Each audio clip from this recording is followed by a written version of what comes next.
Is that from your book? No, it's Johnny Cash, live at Folsom Prison. What?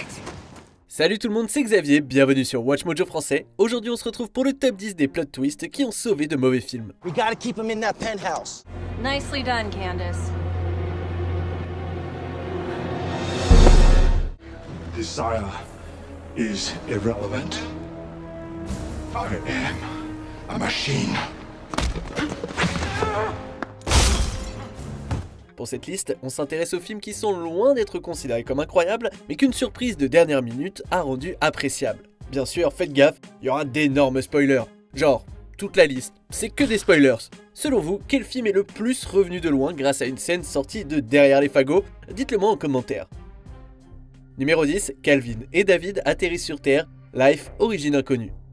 Life, origine inconnue ressemble trop à d'autres films où on voit des formes de vie extraterrestres pour être qualifié d'original et d'innovant. C'est l'histoire d'une espèce qui s'en prend à un équipage spatial, lentement, membre après membre. L'intrigue est plutôt banale, les personnages essayent de trouver un moyen de mettre un terme aux agissements de l'alien Calvin. Control. This is station. Station for control. The specimen's location is unknown. It is to be considered hostile and deadly. Our intent is to isolate and destroy it in compliance with protocol. La fin nous fait penser que Miranda North s'est échappée tandis que David Jordan s'est sacrifié pour empêcher Calvin d'atteindre la Terre. You fly out into deep space. With Calvin. Yes. Meanwhile, you get into boat B. You press the button, and if there are no complications, then it takes you back home. No, we should lure Calvin together.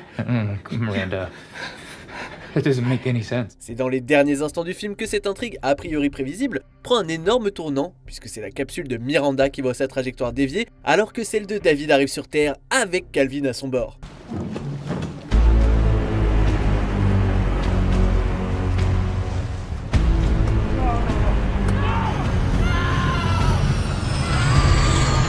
Cela change totalement la direction du film et nous laisse complètement bouche bée lorsque l'on comprend, avec effroi, que l'humanité pourrait bien être condamnée.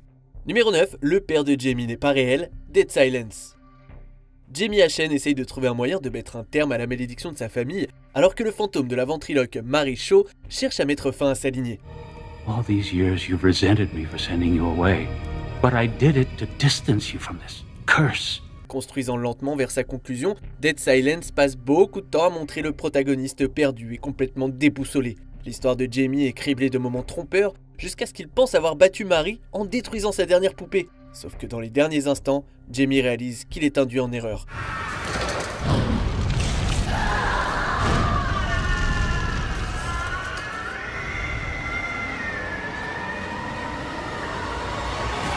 Son père s'avère être une poupée contrôlée par sa femme qui est possédée par Mary. Avec nulle part où fuir, Jamie, horrifié, apprend que c'est le destin qui était prévu pour lui depuis tout ce temps.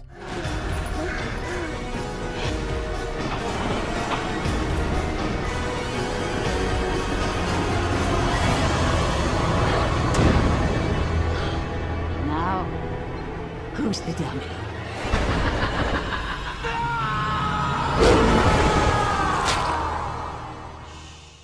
C'est chiant de voir les méchants gagner, mais franchement, sa victoire mérite d'être applaudie. Ouais, bravo. Numéro 8, la vraie réalité de Rémi, Repomen. Ce film a un concept assez ouf. Il parle du boulot des repreneurs, des espèces d'huissiers du futur dont la mission est de saisir des organes artificiels. My job is simple. Can't pay for your car, the bank takes it back. Can't pay for your house, the bank takes it back. Can't pay for your liver. Well, that's where I come in. Le personnage principal, Rémi, essaye d'échapper à la saisie de son cœur, ce qui mène à une histoire de traque, somme toute assez prévisible. L'histoire semble atteindre un happy ending cliché quand tout à coup, un bug nous renvoie à la réalité. On apprend que la blessure de Rémi, à un moment donné du film, a provoqué de graves blessures cérébrales et que tout ce qu'il voit n'est qu'une simulation. Let's go, buddy.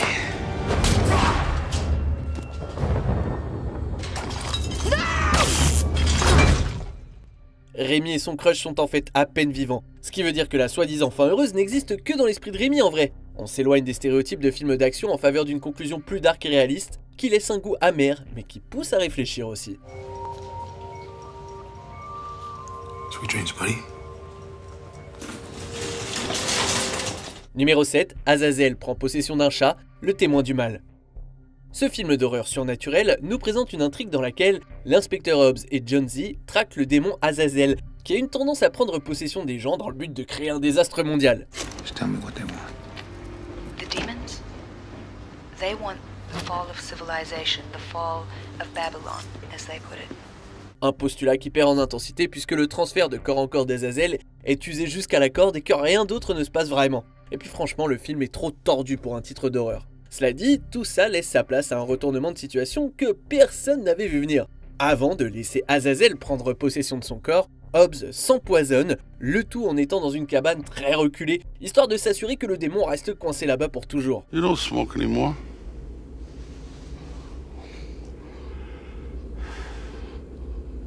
That's right, I don't. You know why? Because cigarettes kill. Especially cigarettes laced with poison. Sauf qu'Azazel brise le quatrième mur et se moque des spectateurs qui auraient cru l'espace d'un instant que le gentil allait gagner. En effet, il s'empare du corps d'un chat qui passe par là et s'en retourne vers la civilisation. Oh. You forgot something, didn't you? At the beginning I said I was going to tell you about the time I almost died. Un twist bien pensé qui nous montre que le diable prend bien des formes. Numéro 6, Messner se retourne contre le FBI, mis à prix.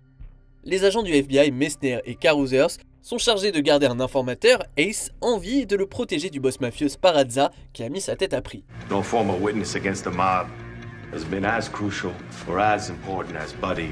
Ace's Israel is not only essential to our case, he is our case. Malheureusement, le nombre de personnages rend l'intrigue un poil indigeste. Ça tourne en rond, jusqu'à ce que l'apothéose nous offre le gros twist. On apprend que le FBI travaille avec la mafia, puisque Sparazza lui-même est un informateur, et en plus, le père d'Ace, que le FBI cède en accord avec les termes du deal. The Bureau betrayed us. Wake up. You betrayed us, Deputy Stop Director pointing your- Locke. You betrayed Take us that the way finger you out of my betrayed them, face. you Shit. f***ing asshole. Dégoûté que les activités corrompues de son FBI aient mené à tant de morts, Messner débranche littéralement Ace et Sparazza pour détruire les plans de tout le monde.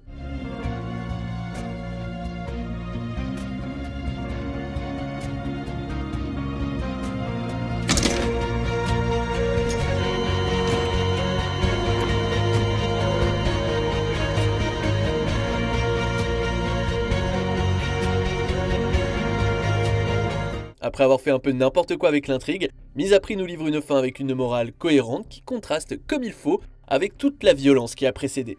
Numéro 5, le jugement dernier se produit quand même, Terminator 3, le soulèvement des machines. No bombs fell. Computers didn't take control. We stopped Judgment Day. Rendu là, il était attendu que la franchise allait s'inspirer fortement des deux premiers opus. En effet, Terminator 3 adopte le même style, le personnage éponyme protégeant désormais un John Connor adulte d'un autre Terminator très sophistiqué et envoyé par Skynet. You here to kill me?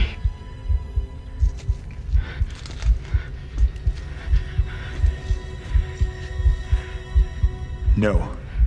You must live.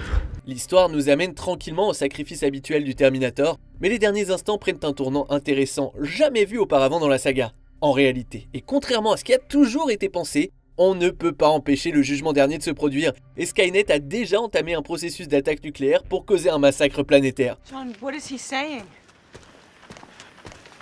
Judgment Day. The end of the world. It's today, 3 hours from now. Terminator 3 instaure un faux climat de confiance auprès des spectateurs, avant de prendre à contre-pied les fans, en rendant réalité les promesses de futurs dystopiques de la franchise. Numéro 4, la vérité à propos d'Eli, le livre d'Eli. Le livre d'Eli nous montre le personnage éponyme qui cherche à préserver le tout dernier exemplaire de la Bible, tout en échappant à un seigneur de guerre qui veut obtenir le savoir contenu dans le livre. Just staying alive is an act of faith. Building this town is an even bigger act of faith, but they don't understand that. None of them. And I don't have the right words to help them, but the book does. Ce film dystopique partage quelques similarités avec la franchise, louée par les critiques Mad Max, mais il se repose tellement sur le mystère qui entoure son protagoniste que l'action devient vite barbante. Cela dit, la fin nous apprend qu'Ellie cachait depuis tout ce temps un secret encore plus grand. La Bible est en fait écrite en braille, nous apprenant par là même qu'Ellie est non-voyant. The first book of Moses, called Genesis, chapter 1, verse 1. Vu qu'on n'a jamais eu de vraies preuves, d'un coup, tous les actes du personnage principal prennent une toute autre dimension, tandis que tout ça se termine avec un message inspirant. Le périple d'Ellie a toujours été tourné vers le spirituel, ce qui a totalement transformé les perspectives du film, qui étaient jusque-là franchement fadasses. Doesn't have to make sense. It's faith. It's faith. It's the flower of light in the field of darkness. It's giving me the strength to carry on. You understand? Numéro 3, la vraie nature d'Esther, Esther. Cette histoire d'horreur psychologique est centrée sur l'adoption d'une jeune enfant dont l'arrivée provoque plusieurs incidents. Dans sa globalité, Esther est tout ce qu'il y a de conventionnel, la jeune fille montrant des signes évidents que c'est une gamine démoniaque. Then you were just pretending this whole time? I thought you would enjoy teaching me. It must be frustrating for someone who loves music as much as you, to have a son who isn't interested and a daughter who can't even hear. La construction a l'air de s'orienter vers le cliché du tout s'empire concernant Esther, mais sa vraie nature nous est révélée et ça sort de nulle part. En fait, Esther est une femme adulte qui se fait passer pour une jeune fille, ce qui signifie que tout ce qu'elle a fait était des actes prémédités d'une meurtrière, pas ceux d'un enfant perturbé. She only looks like a child. According to our records, Lena Klammer was born in 1976. She's 33 years old. Le retournement de situation donne à ce thriller la touche d'horreur qu'il cherchait, et c'est parfait. Et puis ça lui donne une plus grande durée de vie, puisque quand on sait ça, ça vaut le coup de remater le film et de trouver les petits indices disséminés ça et là. Go to your room. Honestly, we're past that now, aren't we? Numéro 2, la boucle est bouclée, Destination Finale 5. Les films Destination Finale n'ont jamais été les chouchous des critiques, principalement à cause du manque de surprise des intrigues. We all gotta get off. What are you talking about? The bridge is gonna collapse. What? We're all gonna die. What the hell is going on? We're all gonna die if we don't get off this bridge now! Destination Finale 5 suit le même schéma que ses prédécesseurs, avec un nouveau groupe qui essaye à tout prix d'échapper à la mort, pour au final rencontrer une fin tragique dans des circonstances souvent gore. L'intrigue principale s'achève comme prévu, les survivants envisagent de se barrer à bord d'un avion pour célébrer leur soi-disant victoire sur la mort. Are you kidding me? You're gonna make me sit in the middle seat? Uh-huh. I'm like twice your size. Not really. All right. Sauf que c'est là qu'on comprend que l'avion en question est celui qu'on voit dans le tout premier film, ce qui signifie que tout ce qu'il s'est passé jusqu'à présent a été orchestré d'une main de maître par la mort pour mener à ce moment précis. Those passengers who got off the plane earlier, what was that all about? Oh, a kid had a panic attack and wanted off the plane. Said he had some kind of vision. No. Oh my God! Ouais, l'avion s'écrase et ainsi, la boucle est bouclée pour la franchise par un cycle symbolique de vie et de mort. On arrive presque à la fin. Nous publions de nouvelles vidéos chaque jour, alors avant de continuer, abonnez-vous et activez la petite cloche et les notifications sur téléphone pour ne rien rater.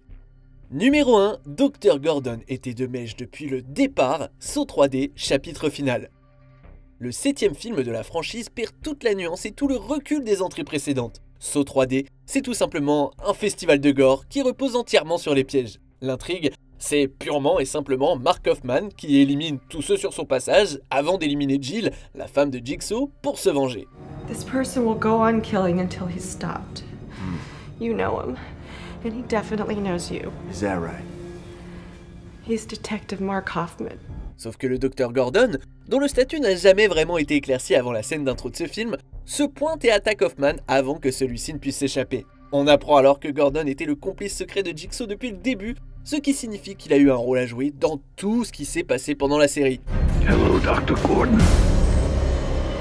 You are perhaps my greatest asset. C'est de cette façon que toutes les pièces du puzzle s'assemblent et au moins, ce film peut proposer aux fans le twist incroyable qu'ils attendaient. Game over. Que pensez-vous de notre sélection ? Dites-le moi en commentaire et checkez ces autres super vidéos de WatchMojo français.